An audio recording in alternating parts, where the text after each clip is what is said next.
If you're a lay executor, you're not going to have a clue where to start, are you? Because I would say the majority of people who have an executor, it tends to be the person in the family who's got their head screwed on, the retired parent somewhere down the line who's got a bit of time on their hands. It's not impossible for a lay person to deal with the estate, and quite often that is the case. But as you say, if you've got sort of that buy-to-let portfolio, you've got tenants, you've got a family that's reliant on that rental income, actually it's worth investing in a professional executor that really understands the intricacies, because they just do that second nature. Whereas if you're a lay executor, you're going to have to Google, you're going to have to investigate, you're going to have to pick up the phone, you're grieving because you've just lost a family, you've got all of these pressures of trying to pay the bills, trying to manage the letting agents. Actually, it's a really good investment just to pay a little bit extra to get a professional to do all of that for you. Welcome back to the Investors Corner. Today I'm joined by Claire from Soteria Planning. Soteria Planning, if you don't know, if you haven't watched our previous episodes in this estate planning business, looking after our clients for wills, probate, LPA, trusts. Yep. Have I missed anything? Did we say probate? We did say probate. Yeah. So the main for the big four, we'll call it. A bit like going on a hunting trip. Claire, I want to talk essentially about landlords, because that's the viewership and the listeners of our podcast, and their ownership of buy-to-let properties, how they can protect themselves in the event of their death. So we can look at specific examples of people. In my family, we have buy-to-lets that are owned by my wife, but not me. For our own reasons. And everybody owns a buy-to-let in a different way. Maybe they owned it before, because it's a previous, they owned it before a relationship started, or they own it with a business partner, or they own it in a limited company structure. There's so many ways. Trends have changed and taxes have changed, that people have changed how they buy their buy-to-let properties, or how they hold their buy-to-let properties. But as a letting agent, I've come up against issues where in the past the landlord has died and we've been unable to pay rent. We've been unable to do things with the tenancy agreement. So off camera, we were just talking about those situations. So when I've just said the buy-to-lets in our family are owned in my partner's name, and I've just said the buy-to-lets are owned with a business partner, lots of people are going to recognise, well, that's what I do. Definitely, But most people, and I would say myself included, I'm invincible, so I don't plan too far into the future. No one's going to die, are they? No, absolutely not right now. Let's try and get to the end of this podcast before anything happens. But where are the obvious pitfalls for landlords, and what can they do to protect against? Yeah, I mean, as you say, there is a lot of different ways that you can own your buy-to-let property, and every situation is different. You know, sometimes it's in one individual name, sometimes it's in joint name, sometimes it's in a limited company name, and quite often those ownership structures are to do with managing taxes in your lifetime and what's the most tax efficient for that. Now, whilst that might be the case during your lifetime, sometimes that then isn't tax efficient when you die for inheritance tax. So a lot of what we do is to sort of investigate the property portfolio, find out what is the legal ownership on land registry, how does that property need to pass in the event of death, because ultimately we need to make sure that there's a will in place that directs the right properties to the right people. But there's also supplementary documents in that case that you were sort of saying, where the property's owned in your partner's name, but essentially you both have a beneficial interest in it. There is a document called a deed of trust that can be drawn up that can establish those shares, so that if, for example, your wills were directing your individual shares to different people, it ensures that that can happen. And this is all where the benefit of a professional comes in, because, as I say, those ownership structures might not be beneficial on death. So we can ensure that the right documents are in place, but also assist with the probate process as well, because, again, you don't really know what you don't know. And if there's lots of properties involved, then there is a bit of a more complicated process to make sure all available exemptions and reliefs can be claimed. It speeds up the process as well. I think everybody's heard stories of properties that are caught up in probate for months and years on end. that's usually the case when there's not a proper will in place, and also there's not a professional appointed to deal with the estate. A professional is going to understand the intricacies of a buy-to-let portfolio much better and be able to push probate through much quicker, which means that the rental income isn't held up in limbo, the letting agents aren't held in limbo without having anyone to take instructions, the tenants are happy as well. So really, professionals are really key when it comes to landlords and buy-to-let portfolios. So what are the direct examples of when a letting agent has to withhold the rent, or you cannot properly manage a buy-to-let property in the event of death? When does that happen, and so people can plan to avoid it? Well, I mean, ultimately, the will is key, because then there's a will in place that directs who's the executor, who's the beneficiaries. The executor then is responsible for administering the estate funds. So potentially they can still open up an executor's account and receive the rental income, but they can't pass it on to anybody or do anything with it until a grant of probate has been acquired. Now, again, that's where professionals are important, because they know the exact process that needs to be followed. They know the exact forms that need to be completed. They know how quick and slow the process is, so it will be much faster having a professional appointed to deal with that probate process rather than a lay executor carrying that out. They're not going to know what the rules, regulations and processes are. A professional is, and they can be the ones that can liaise with the letting agents to make sure that the process is followed and as seamless as possible. Is opening an executor's bank account as painful as it sounds? Yes and no. Again, professional executors know exactly which banks to go to, what documents are required. If you're a lay executor, you're not going to have a clue where to start, are you? Because I would say the majority of people who have an executor, it tends to be the person in the family who's got their head screwed on, the kind of the retired parent somewhere down the line who's got a bit of time on their hands and doesn't mind doing it. And it's not impossible for a lay person to deal with the estate, and quite often that is the case. But as you say, if you've got sort of that buy-to-let portfolio, you've got tenants, you've got a family that's reliant on that rental income, actually it's worth investing in a professional executor that really understands the intricacies, because they just do that second nature.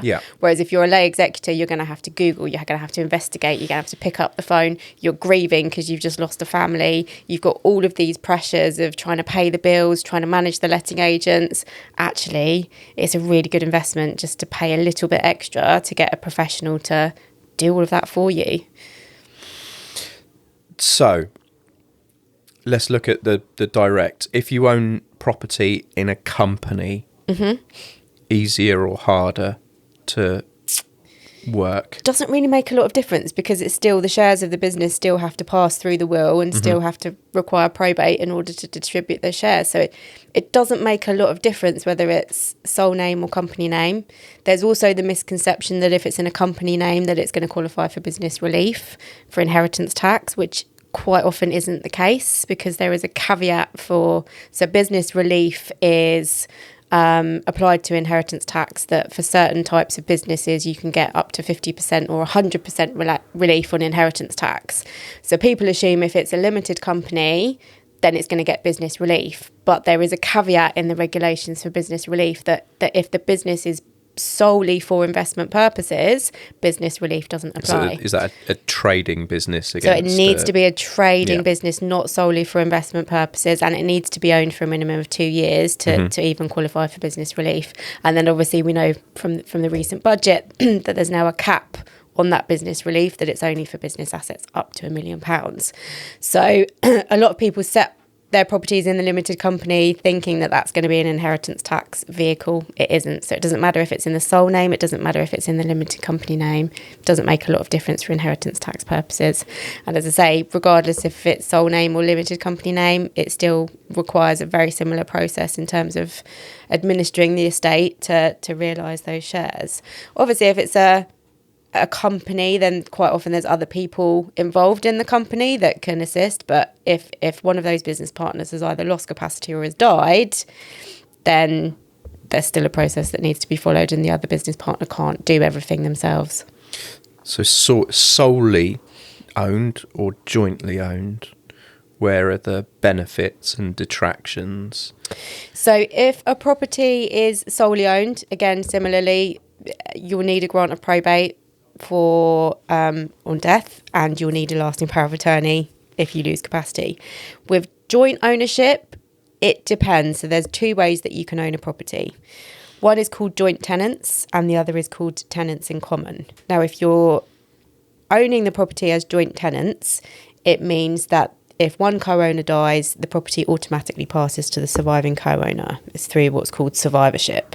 So in that instance, you don't need a grant of probate. You just simply need a death certificate, and that be sent off to the land registry to transfer the property.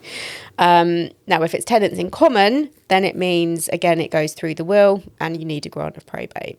Now, regardless of how that's owned in your lifetime, if you were to lose capacity, one of the co-owners was to lose capacity, you'd need a lasting power of attorney to do anything in relation to the property.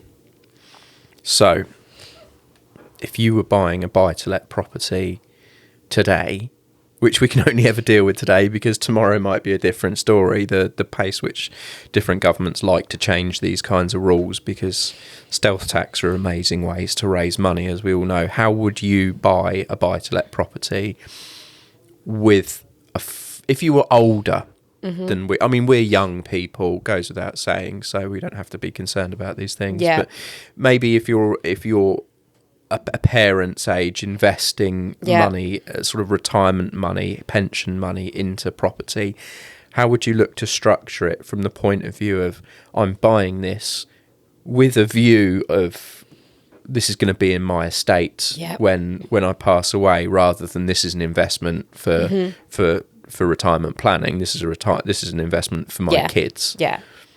Ultimately, as you say, it really depends on what the motivations is, because you have to balance out lifetime tax implications of rental income, as well as sort of ease of process on death and that sort of thing. If it's mainly sort of to provide something for your family in the future and you can take the hit of the lifetime taxes, then it's best to sort of jointly own it with your partner, because that between first death and second death scenario, it's going to be much smoother.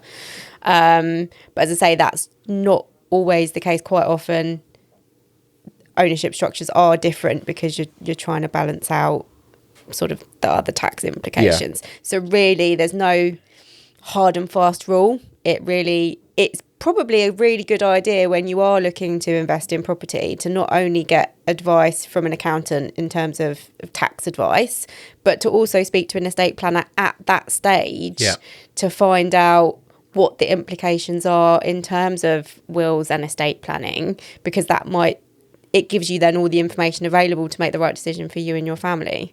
So don't just necessarily just speak to an accountant or just speak to a conveyancer. Actually get an estate planner involved at that stage rather than afterwards, because then if you're waiting 2, 5, 10 years to actually get some estate planning advice, it's much harder then to restructure your property portfolio.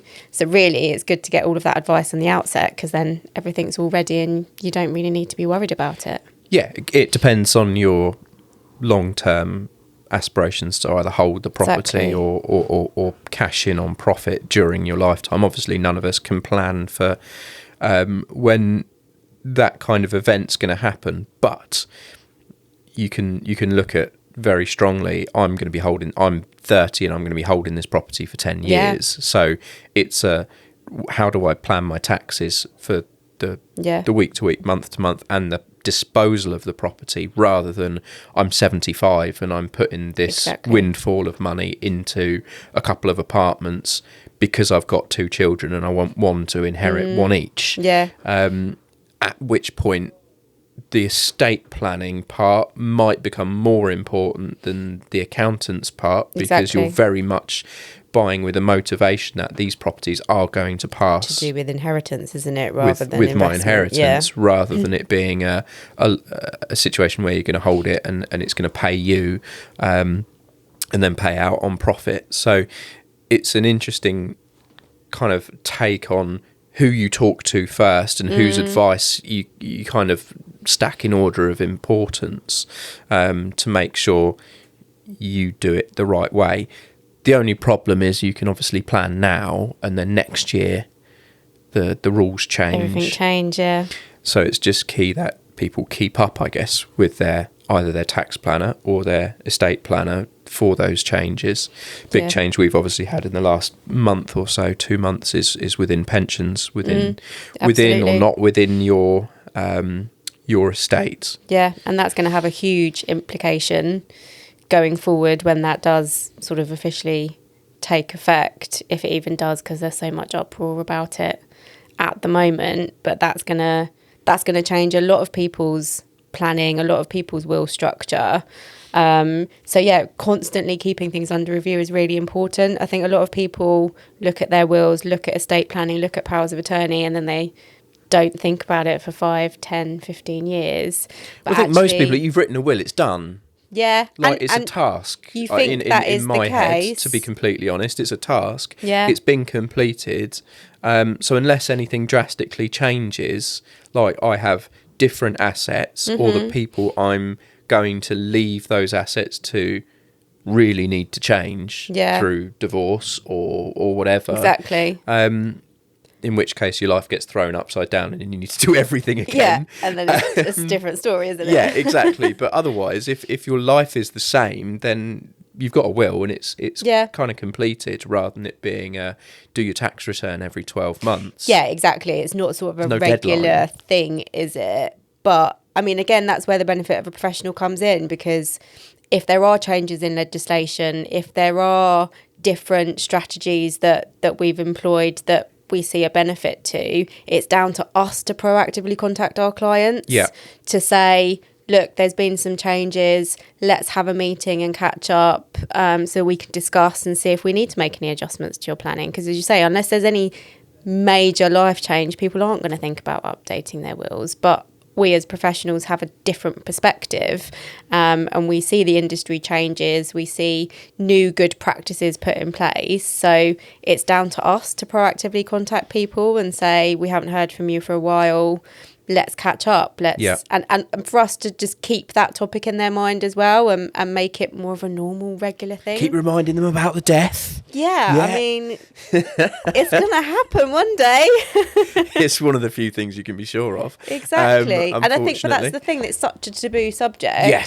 No one wants to talk about it. So let's just try and normalise it a little bit, and just kind of say it's not so much about the big D word, but it's more, let's just make sure your family is protected. Let's just make sure all the boxes are ticked. Yeah. Let's just see whatever we can do to make that process, whilst your family's grieving, the least stressful possible. Yeah, I mean, it's probably the main reason why most of our clients invest in property. Otherwise, if you had no plans, or no family to protect, you would blow that money on holidays and restaurants and whatever else. But people don't.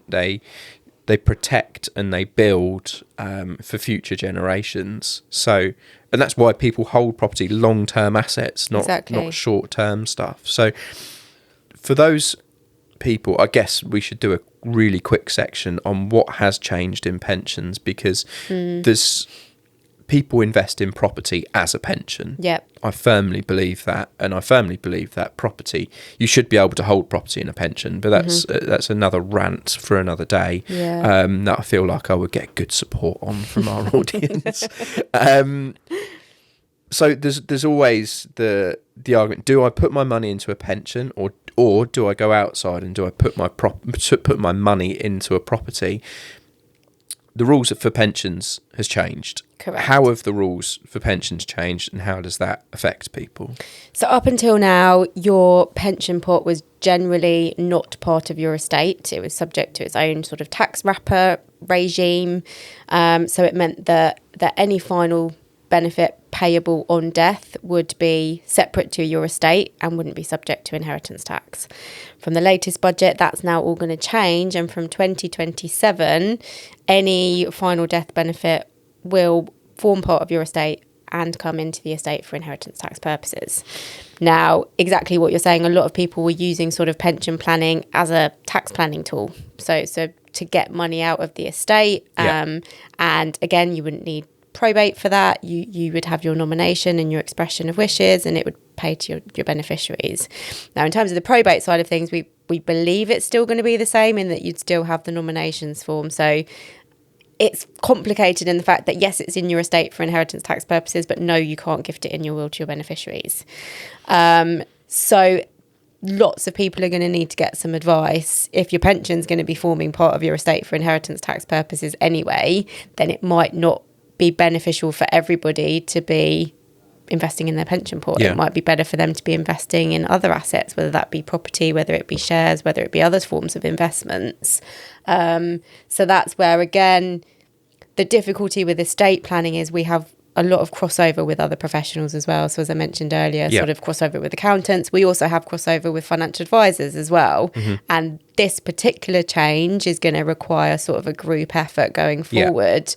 Us as estate planners with financial advisors as well, to be finding the best form of investment for different people, because simply putting it in your pension pot now isn't going to be a good idea. And also that means that there's going to be more and more people needing trust planning in their wills as well, to try and capitalise on exemptions and reliefs and all of that sort of thing. Yeah. And that was the classic argument. You would speak to a property professional and they'll be like, do buy to let. And then you'll speak to your financial advisor and they'll be like, don't do buy to let, put it in a pension because it's tax efficient, because you can sling 60 grand's worth of your income into a pension, avoid the tax.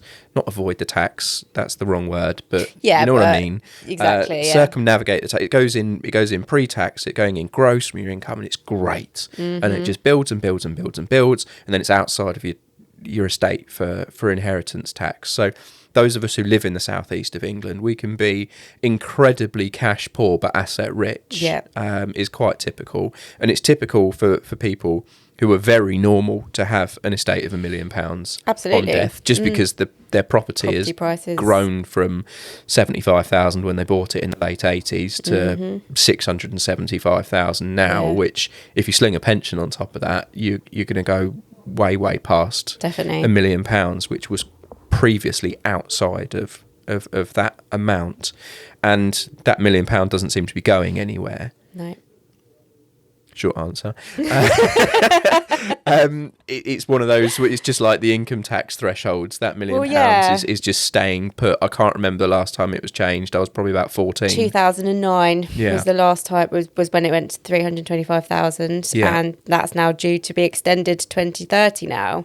So again, I mean, the whole purpose of the budget was to generate more taxes for public spending, and that will be achieved with the frozen nil rate bands, with inclusion of pensions in the estate. So the government's achieving their purpose, but it's hitting sort of the people that shouldn't really be affected the most, to be honest, because that's going to push a lot of people that wouldn't have paid inheritance tax to now suddenly have to pay inheritance tax. So it's the middle class people, it's the average Joe, that all of a sudden inheritance tax used to be a rich person's tax, and now it's an everybody tax, really. So coming back to the point as well of sort of getting different advice from different people, again, that's where looking at good professionals is really important.